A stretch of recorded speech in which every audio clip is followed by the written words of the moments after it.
तब तक मैं कहानी सुना लेता हूँ कर्लीटोकस की। हंगरी का एक जवान हुआ करता था कर्लीटोकस, आपको पता होगा, वो निशानेबाज हुआ करता था, दाहिने हाथ का सबसे बेस्ट आज तक का शूटिंग का प्लेयर हुआ है।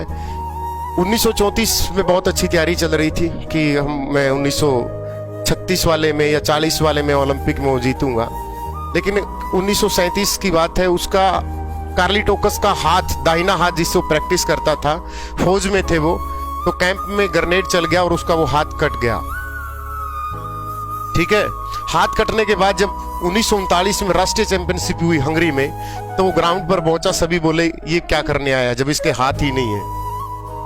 तो कर्लीटोकस बोला मैं तुम्हारा ढांढस बनाने नहीं आया, मैं तुम्हें मोटिवेट करने नहीं आया, मैं खुद चैंपियनशिप जीतने आया हूं। तो हंगरी कार्लिटोकस वो चैंपियनशिप जीत जाता, आपको पता भी होगा, ठीक है ना। जैसे ही वो कर्लीटोकस वो जीतता है तो फिर 1940 में ओलंपिक होने वाले होते हैं, फिर वो नहीं हो पाते, आपको पता है, सेकंड वर्ल्ड वार छिला होता है।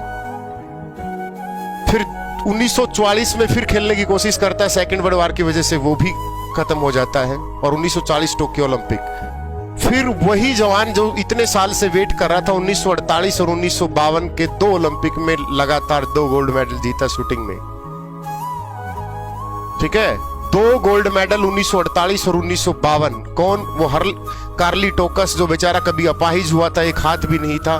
जिंदगी में जब हमारे पास हजारों बहाने होते कुछ न कुछ करने के, तो ऐसे लोगों से मोटिवेट हुआ करो जिनका हाथ ही नहीं था, और फिर दूसरे बाएं हाथ से प्रैक्टिस करके गोल्ड मेडल लाना।